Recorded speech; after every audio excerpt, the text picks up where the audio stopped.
Okay, meeting has started and is recording.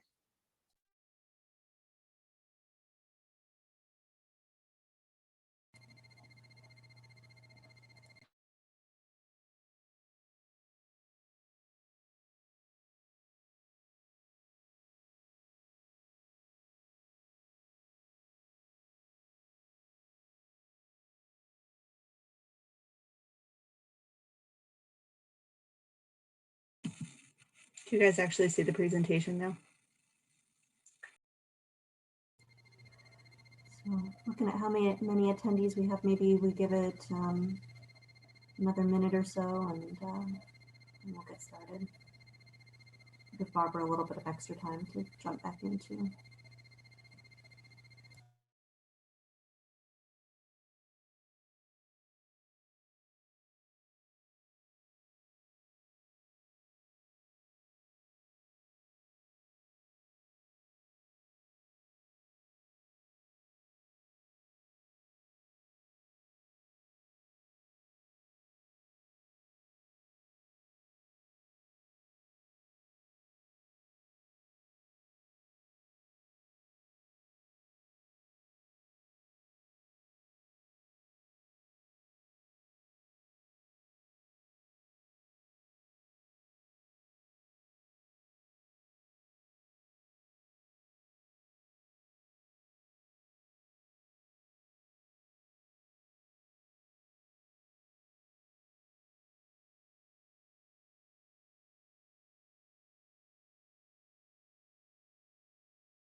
Good evening, everyone. We're just going to give it a couple more minutes to see if we have any more people joining us, and then we will get started.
All right, it's 7:05. Let's go ahead and get started.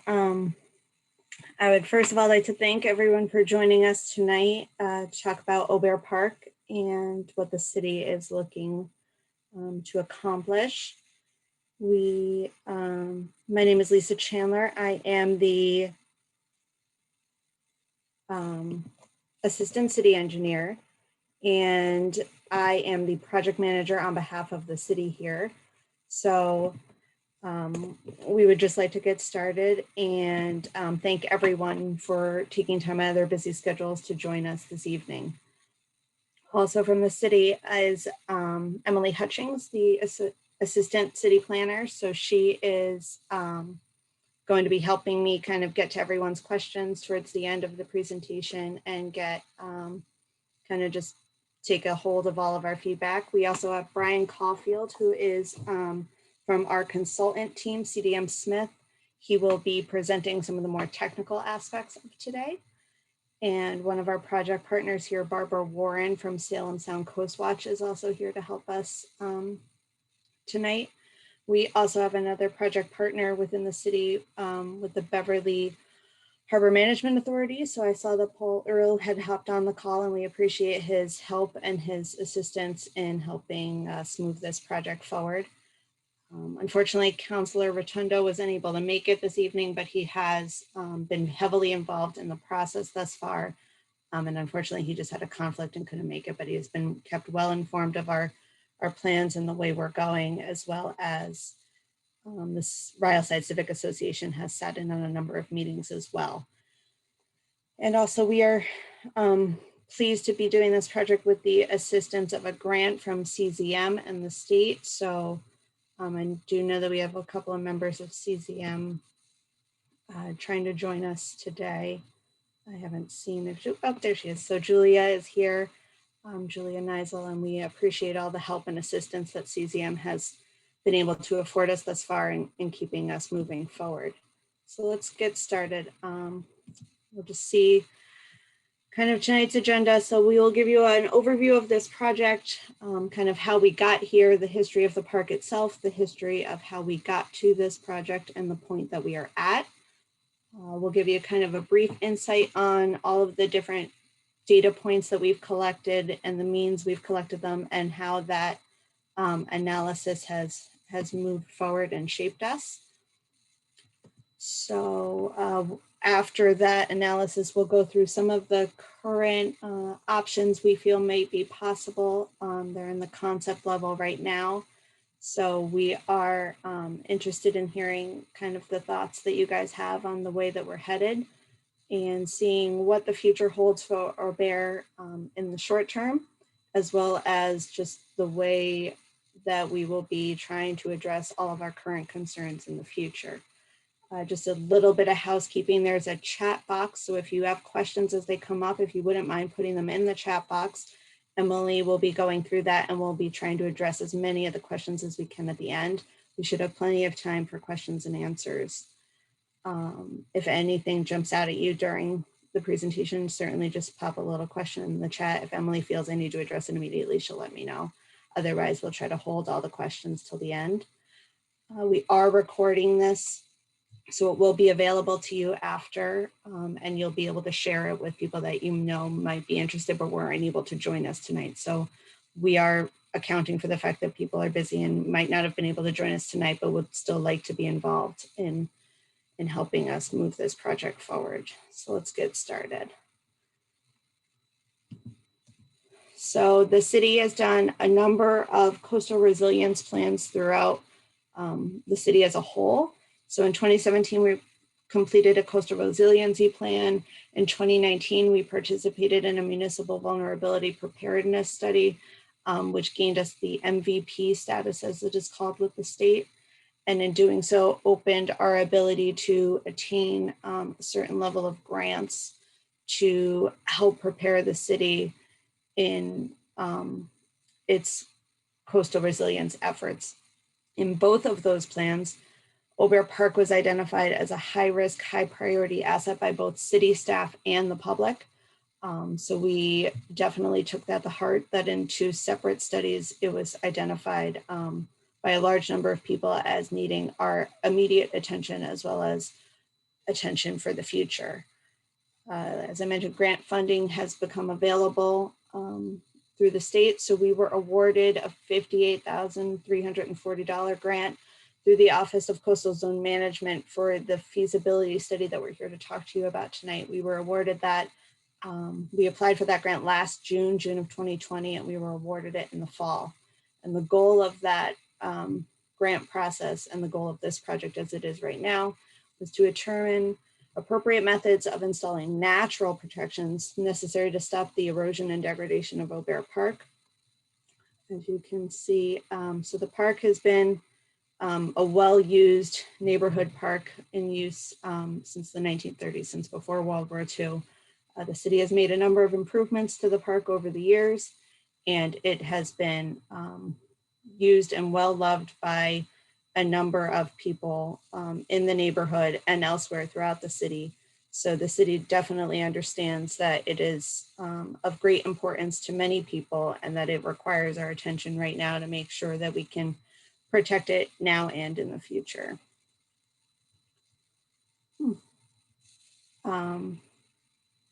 So the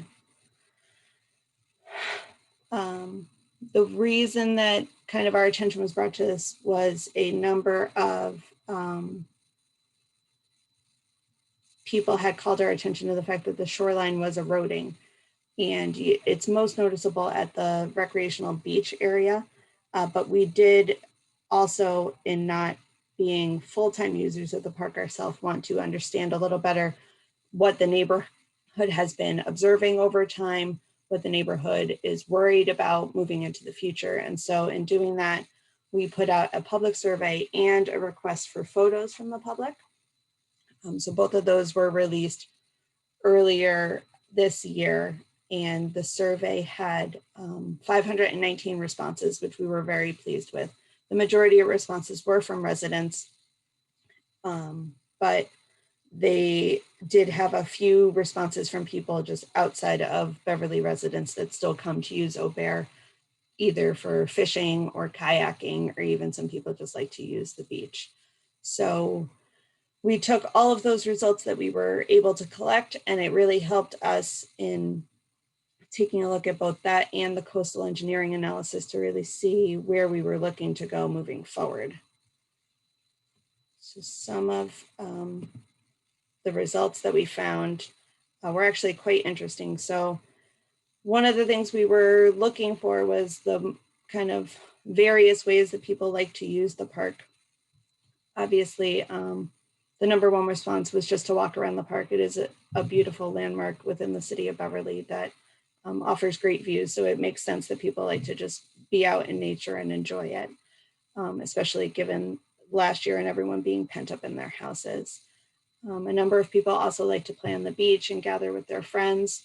A few people like to use the basketball courts and the tennis courts and the baseball diamond. A number of people swim. Some people even fish right there.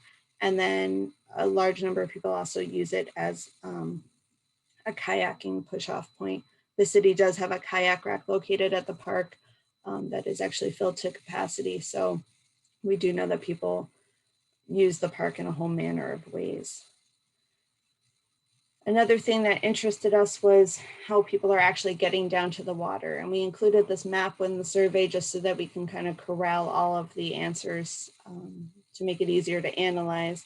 The overwhelming majority of people access it at the beach. So points 2 and 3 on that map there, which was to be expected, but there also were a handful of people that do use access points 1 and 4, which are a little less used in our minds, but it's good to know that people are aware that they can still get down to the water there. We are also concerned, just for a number of reasons, about flooding at Obear. We are aware that the park does flood, and we were curious if other people had been aware that that was also an issue that we experience here. It was about split on whether or not people realized it was flooding, but the people that did realize it was flooding overwhelmingly said that it floods at the 2 access points. So numbers 5 and 6 are the 2 ways kind of into the park. 6 is a more pedestrian route, while 5 is the actual roadway that comes in. And one of the photos that got submitted through the state's MyCo site, which was how we had asked for photos to be submitted, kind of showed the roadway flooding from Livingston Ave. And I believe actually the person that took this photo is logged on here tonight. So we thank you for submitting this. It's actually a great photo showing one of our major concerns in that the access point to the park is currently very low, and in high tide events such as this one here, it is a hazard and it is impassable. So it did really just reinforce the fact that we will need to address the access to and from the park in addition to what's going on at the park as well. We were worried that just kind of anecdotally, we knew that people have said it's been getting worse and worse and worse over time. And a number of people that we have heard from are lifelong residents have been constantly using the park, but we had heard from a number of newer residents that were even able to realize that changes have been occurring even in the shorter term. So a number of people obviously had realized that the shoreline was changing, and some people were adamant that we do something about it. Some people were indifferent that we do something about it. And some people just didn't care either way and thought that maybe we should just allow it to happen on its own. Obviously, the city is looking to protect its asset here and allow a usable life for the park for as long as we can. So we are certainly interested in curbing the erosion as best we can. And people also, we were wondering about people's concerns, right? So the city has a set of concerns, but then the users have their own set of concerns and they might not overlap. So a lot of people are concerned about the perceived loss of the swimming beach that is located there and the erosion that you can definitely tell is happening, as well as sea level rise. And that is something that the city has been working on as a whole, is figuring out how we are affected. But we haven't really gotten down to the granular details of how each individual area of the city is affected. So that's where we're trying to focus our efforts in this project, is how Obear Park and the Ryleside area here will be affected by things like sea level rise and future flooding. And with that, I'm going to turn it over to Brian Caulfield, who is our consultant from CDM Smith. Thank you, Lisa. So as Lisa mentioned, I'm with CDM Smith, and we're consulting and assisting the city with this CZM grant, looking at first kind of what are the coastal engineering considerations that might influence any design we want to look at the park, and then coming up with some potential design concepts. So we're going to talk about the existing site conditions, the coastal erosion, the waves, looking at sea level rise and water levels, and then some of these design concepts. So when we look at the site conditions, this is the existing topography. There's actually fairly good relief or elevation at the park itself. You can see that the 10-foot contour is still outside of the bathhouse, and the 10-foot contours just stay associated with the FEMA flood maps as one of the elevations that the river would flood to. Otherwise, the area is fairly well elevated. The problems that we're looking at is we focus first on the beach area. So in 2014, you're looking at the sign, asking people to kind of be careful as they step into the area. You'll notice that it's around 4 feet away from the edge. And then in 2018, it's moved a lot closer. It's less than a foot from the edge. And then in 2020, that post is finally out onto the beach itself. So we've been seeing the erosion over the last 6 years, and that was one of the primary concerns for moving this forward. The other area we looked at is the west shoreline. So that's really thinking more of the area that has the kind of degraded marsh out in front and the exposed larger rocks. So this is kind of from the parking area out towards the beach area. And then the other area that we looked at or consider is the west forested shoreline. So that's the area kind of adjacent to the playground park, so where the pirate ship is located. And you can see that a lot of the trees are leaning over into the area right now, And if you kind of zoom in, you'll see a pretty steep bank and also exposed root balls of some of these trees. When we look at some of the coastal erosion, what we did was we developed just transects that we could locate along the edge of the park and then look at various orthophotography as to and try to follow the same point through time. We were able to obtain orthophotos all the way back to 1938, so that established kind of what our boundary of the park was. And we were able to look at kind of throughout the timeline and history of the park to the current time frame. To give you an idea of the 1930s shoreline, you can see that the park really doesn't have some of the developmental pressures on it at this point in time. You can see that there's not a lot of development that's moved at least onto the north side. And then as you move into the 1970s, you're looking at more homes having been built around the park itself.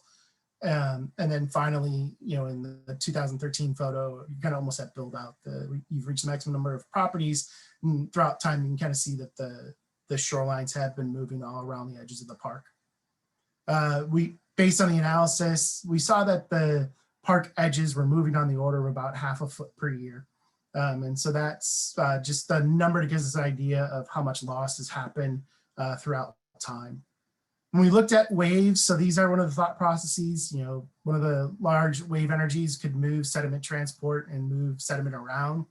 We utilized U.S. Army Corps of Engineers after Hurricane Sandy were funded to do what was known as the North Atlantic Coast Comprehensive Study. It was a combined storm surge and wave model. And one of the save points from the wave model was actually just to the west of Obear Park. And so what we wanted to do is look at what is the wave climate within the river itself and near the park, just trying to get an idea of, is wave energy one of the drivers? One of the North Atlantic Coast Comprehensive Study is looking at extremal events. It looked at 1,500 storms, both tropical and extratropical. So it is it's looking not at normal conditions, but at those extremes. You can see from the histogram that we look at, the largest wave height in the river from the model is on the order of 3 feet, but most of the wave heights are on the order of 1.5 foot and less. So that just helps us understand kind of what the wave climate will be. And when we get into the design components later on, this will help us establish wave heights when we need to figure out sediment grain size movement. We also looked at just the fetches, and so the fetch is a distance over which the wind blows and can generate wave heights. What you're seeing in the river are not, fetches are not waves traveling in from the open ocean. These are locally generated fetches. So it's locally generated wave heights based on the local winds. You have the largest fetch facing to the west, and of course, but the western winds aren't as strong. And then you have the winds that blow from the east tend to be the strongest, but we also have the limitations from the bridge at that point. So you have the Kenwood Ave bridge that will limit kind of the amount of wave heights that can move through there, because the bridge structure itself helps to limit some of the wave heights as they move in there. We also looked at sea level rise, but I'm going to start with first kind of what are the tidal conditions in this area. And so these are based off of a NOAA website. And what we were able to see is that, the tide range here, you're looking from a mean higher high water of 5.15 down to a mean lower low water of minus 5.15. So you're looking at a 10.3 foot tide range. And that's what we kind of expect in this area. And these are all elevations relative to the North Atlantic vertical datum of 1988. That's just one of those survey datums that we tend to use in the engineering world, or even the land surveyor world. The high tide line is 6.58 feet, and that's a regulatory line from the state of Massachusetts. That's kind of the upland edge of the marsh, and that 6.58 is probably the value whenever you guys are out there looking at king tides. That's that elevation that is most likely what we're seeing. And then, as I mentioned kind of at the beginning, there's that 10 foot and ABD 88. So it's a value if when the storm surges come in, and reach that 1% centennial storm event that FEMA has, that's a full 5 feet higher than mean higher high water. When we look at sea level rise, we can leverage a data set from the state of Massachusetts from 2018. This is part of the resiliency planning guidebook. This is for the Boston tide gauge. That's the closest tide gauge that we wanted to look at. This tide gauge, the projections are the mean sea level based on a value of 0 mean sea level for 2000. And then you've got the years of 2030, 2050, and 2070 that we were looking at. And if you look at the high scenario, the reason we look at the high scenario is some of the recent research has said that that could be the curve that we're most likely on.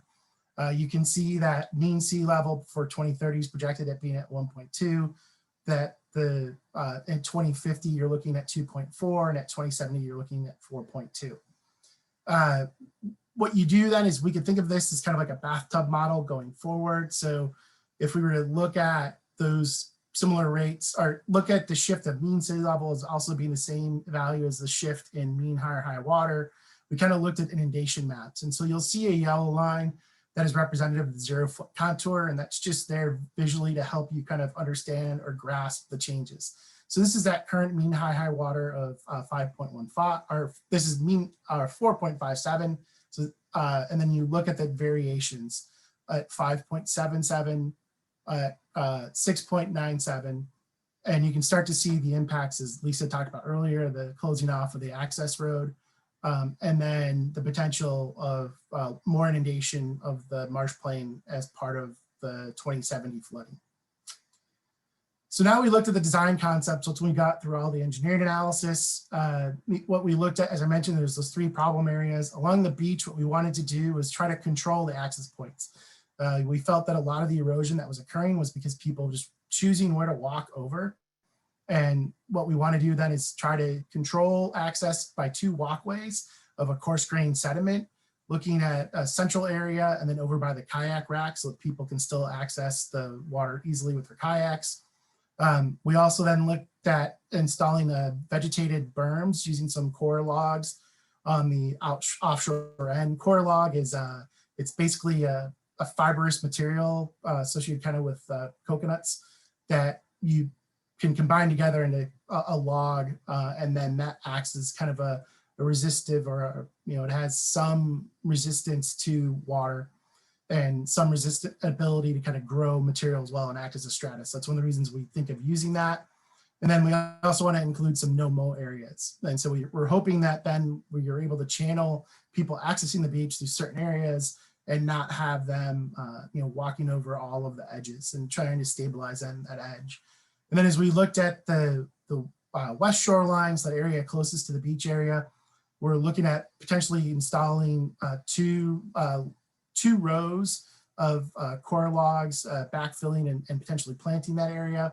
And then as we move closer to the forested area and that steep shoreline, we'd be looking at removal of the trees, kind of cutting that shoreline back, and then putting in soil lifts and vegetating the soil lifts, and also replanting some of the trees. So some of the plantings would be some low herbaceous material, and then the trees there again to continue to protect that area as well.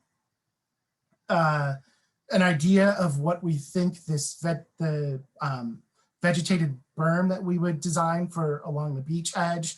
We're looking at placing several core logs along the edge right now to help stabilize it and be kind of part of the offshore edge. And then, as we mentioned, we're looking at just having something that acts as a barrier for people to walk over, with both the plantings and that elevation change, and hopefully, grabs the eye of the individual so they don't walk through there. When we look at that idea of the multiple core logs and backfilling and planting, this is a kind of an artistic rendering of what could look like if marsh grasses are pretty healthy. And the idea would be you'd plant, we could do some backfill, and then potentially plant that with the marsh appropriate species based on the elevations at which we're planting. And then finally, as we mentioned, kind of on that, the steep shorelines along the back, we could do some sort of a soil lift once we kind of achieve a stable shoreline. Out in front, there's still kind of a degraded marsh that exists. And so we wouldn't be able to touch that too much, but once we move behind it, we can start to do some additional plantings, again, based on appropriate plantings on elevations, and then some herbaceous materials and trees as we move our way up the slope. And we'd also be looking at installing signage. A lot of the projects that are done for this Mass EZM grant to include outreach to the community members. And the thought process is putting some signs out there that talk about either what the materials are that have been planted, the importance of having the no-mow, the importance of how you access the beach and the erosion control by accessing the beach, the right methodologies. And so that's right now the thought process that we have, and we'll know more as we move into that into the final designs and start to think of what we want the signage to really say at the end of the day, and talk about the importance and the goals of the project. So I'm going to turn it back over to Lisa now to talk about moving forward.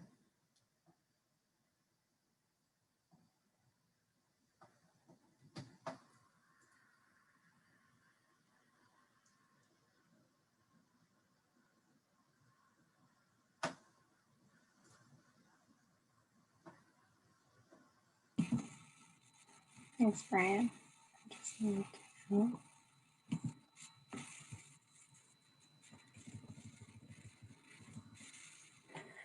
So, so this is the point that we're at right now. So these are some very preliminary concepts that we're talking about.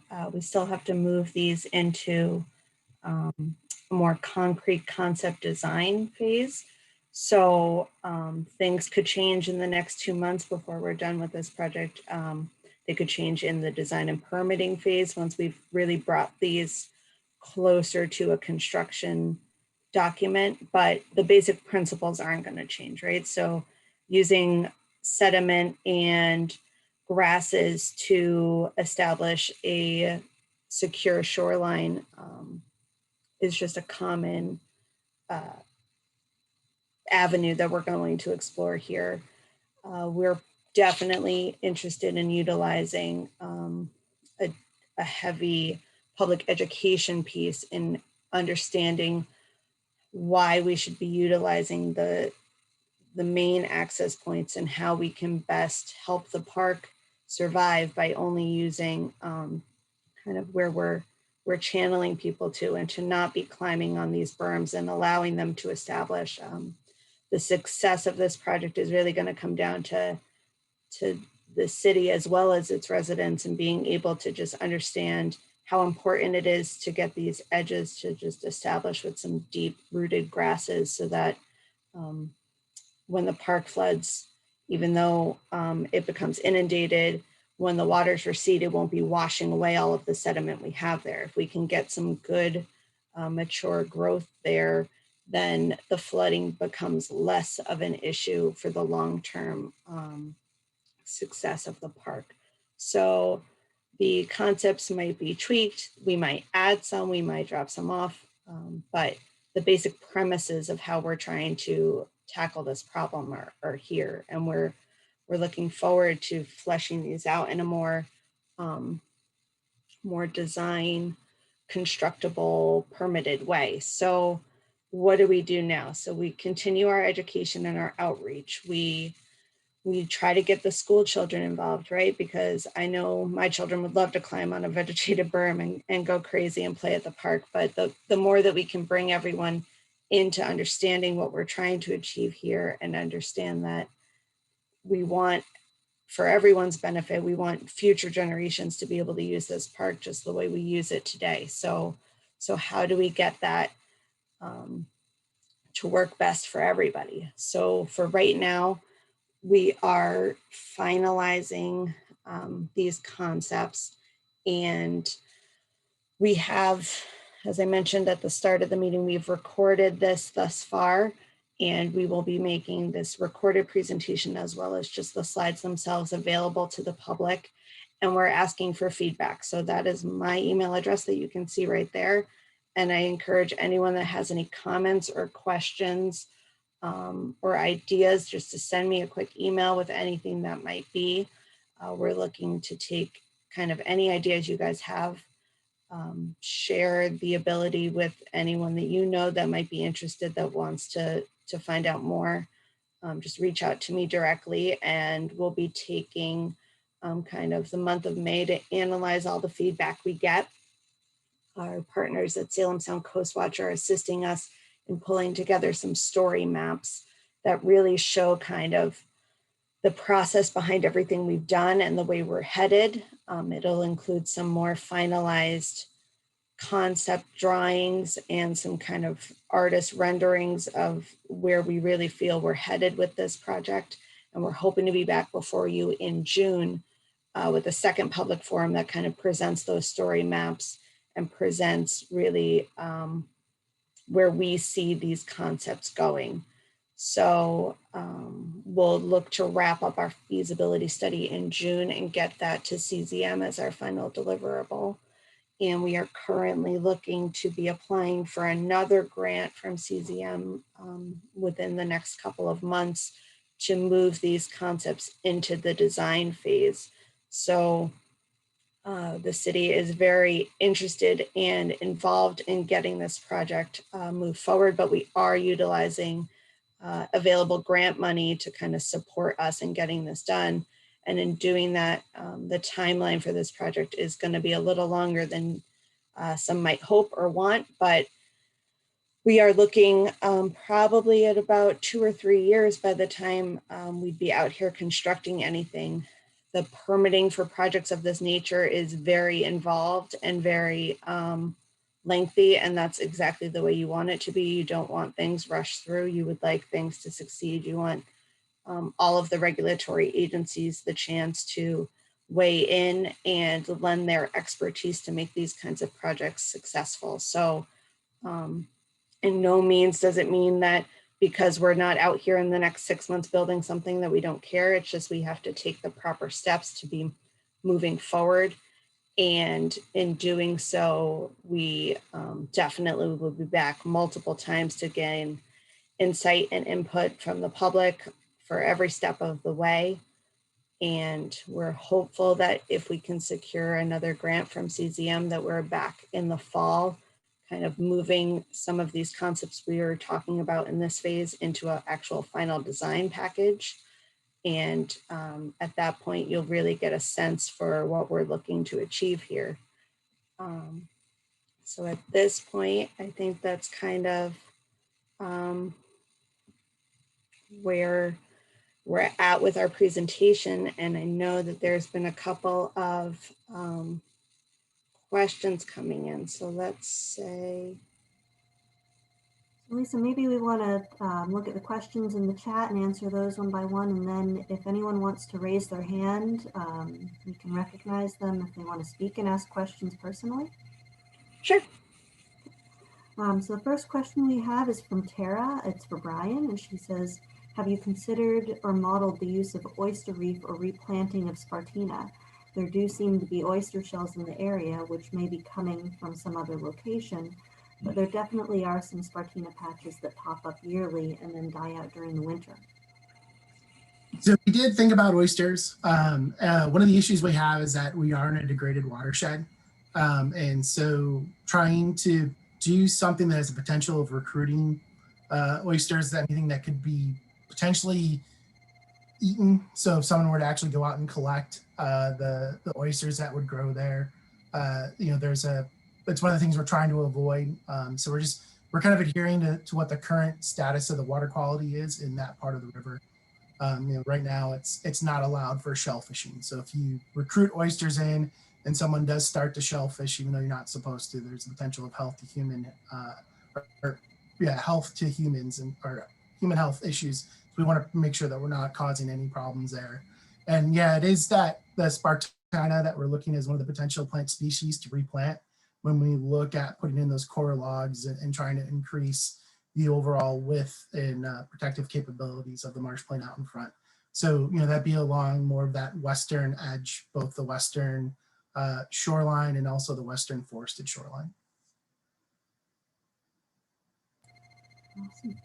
Thank you, Brian. Our second question is from Wendy. She asks, is this the only project of its kind pertaining to the shoreline in Beverly? So I can respond to that. I wouldn't say it's the only one. I'd say it's the first one. So this is really a pilot project. We're really excited about it. And we anticipate that the process that we're using for the Obear Park project can then be transferred over to other projects of a similar nature and scope. So what will happen is we'll be looking at what we do with this project. We'll be refining our approach for future projects, and then we will be applying the same to other coastal areas that may need to be addressed. Some of those areas might be Lynch Park, they might be West Beach. And each one will vary depending on the unique circumstances. But so again, not only one necessarily, but first one, yes. And Emily, you might want to mention Water Street Pump Station. Oh, thank you. I forgot about that. Mm-hmm. So the other coastal resilience project that we are right in the middle of right now is looking at the pump station, the sewer pump station over at 135 Water Street. It is a critical piece of infrastructure that pumps a great deal of sewage over to Salem for treatment. And it is right on the water, so it is a critical asset that is at risk. So we are in the process of looking at that, doing a feasibility study to address the risks that it's seeing and how we can help mitigate those. And we do have another public forum for that project in 2 weeks on April 29th. So we'll be back, same type of public forum through Zoom, and we would love to see you all there. And I see we have another comment from Jordan. It says, regarding oysters or mussels, which are growing naturally at Obear, I wonder if clear signage would be enough to deter people from eating them. As I understand it, oyster and mussel shorelines also offer improved water quality. I can answer that. As from Salem Sound Coast Watch, we're 30 years old and we have been working for those 30 years to improve the water quality in Salem Sound. And so we would love to be able to increase our mussel and our oyster population. But right now, as Brian said, it is not approved for shellfishing, all of Salem Sound. So there is no way that a project can bring in and plant new shellfish. So we would love to do that. When it's fantastic that that they do exist naturally in our environment, and I really would advise people not to harvest them, because the more we have there, and it's illegal first of all, and it's sort of Russian roulette whether you get sick or not. But also they are a natural way to protect our shoreline. So the more, the better water quality we have, the more oysters and mussels, the better. What we could do, but there's a lot of experimentation and it hasn't really evolved yet, is to use ribbed mussels. Ribbed mussels grow in a salt marsh. We don't have on the Cape, they have very extensive rib mussels in their salt marshes. We do have them up here in Salem Sound, in the Great Marsh, but not at the level that we find on south of here. But there is, I know Coastal Zone Management is interested in whether the rib mussels can be introduced into these living shoreline, because you're right, it would be a very positive thing if we could do it. So there are some case studies ongoing now working with rib mussels.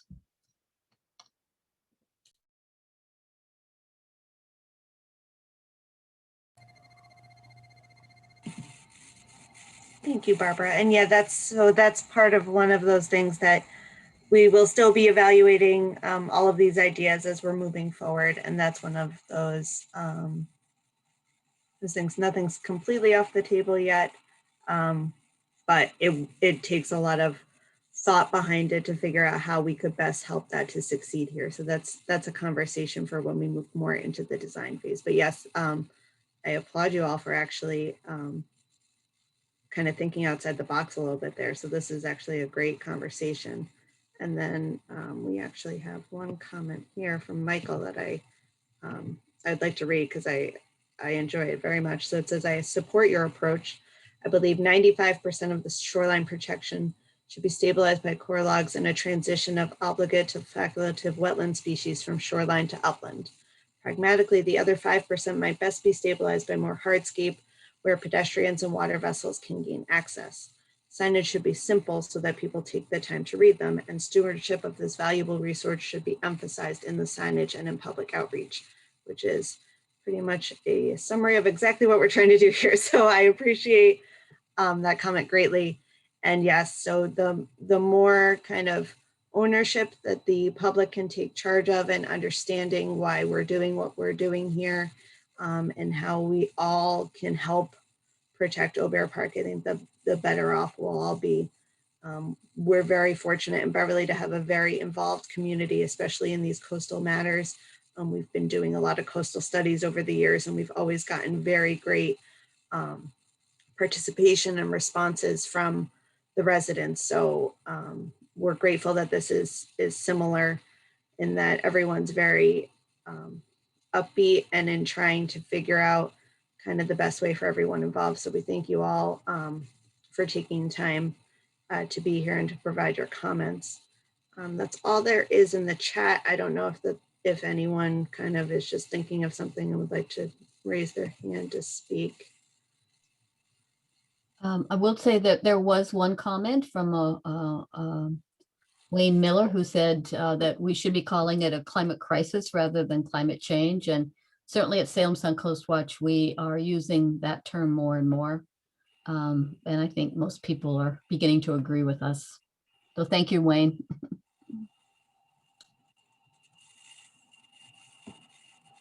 Must have missed that. Yes, thank you, Wayne. That's again, that's part of the education, right? So I've been doing this for a number of years, and even sometimes I forget to use the terminology as it's coming up. So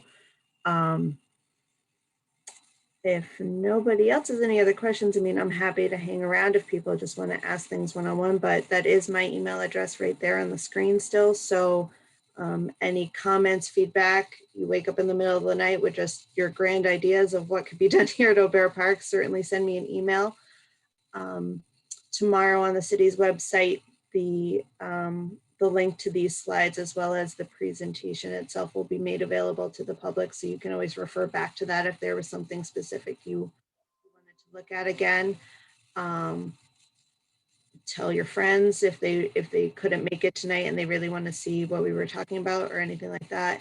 I'm more than happy to walk them through the process as well if they just want to get kind of a better idea of what we're talking about. But we're planning on taking the next 2 weeks just to kind of give everyone a chance to really dive in and provide any feedback, and then analyze it all in May and keep moving these concepts forward. So we're hoping to be back for you sometime in early June to kind of really present our final concepts and where we think that we're headed. And the deadline for this grant is June 30th. So we will have finished our feasibility study and submitted it to CZM by the end of June. But we certainly will be planning to be moving forward in the fall with moving these into the actual design and construction documents phase of this. So with that, I thank everyone for their time and their consideration. Lisa, sorry to interrupt. I see that Yep. Wayne Moore has raised his hand. Maybe we want to recognize him. Great. I don't know how you see that.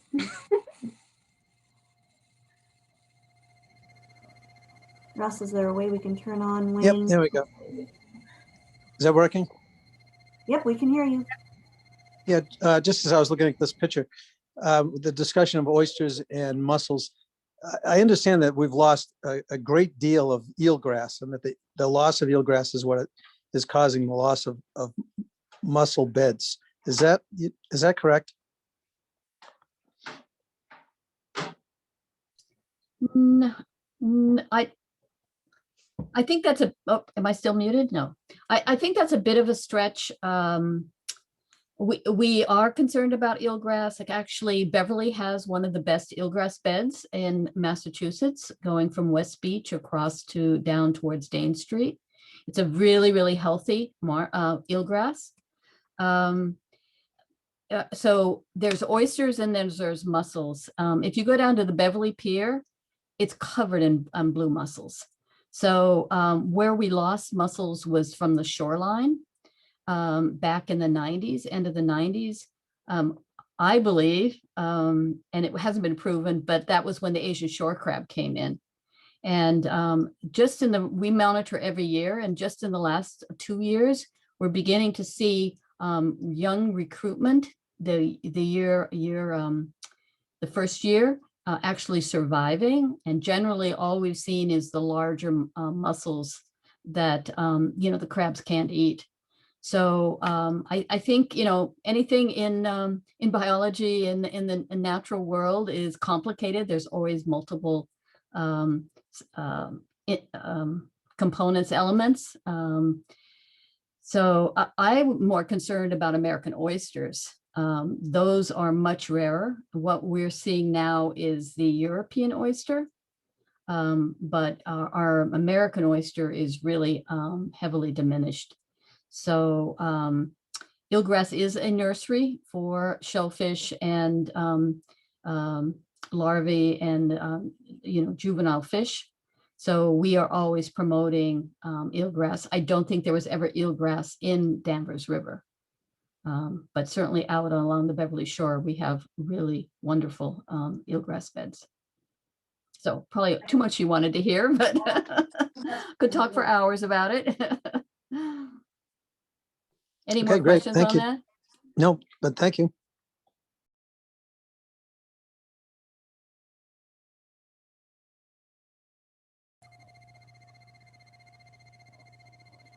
That's all I see for now.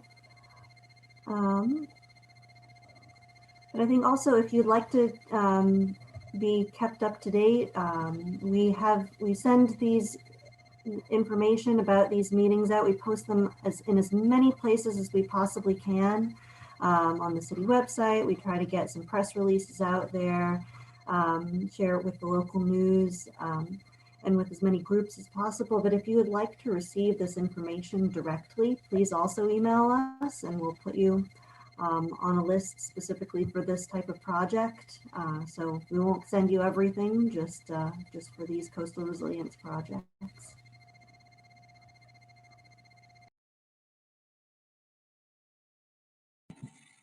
Thank you very much, everyone. And I'd like to thank our panelists again. So thank you, Barbara, Brian, Emily. And yeah, so thank you all very much for participating. And we hope to see you again in early June. Hope everyone has a great night.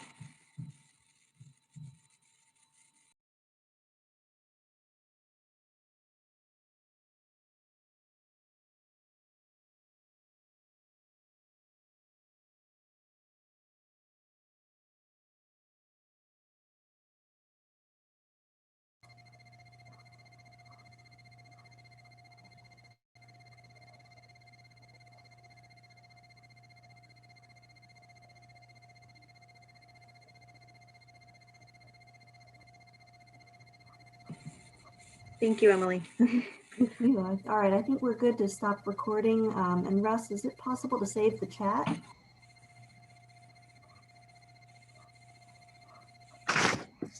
Yeah, I'm trying to do a copy and paste and I'll email that over to you.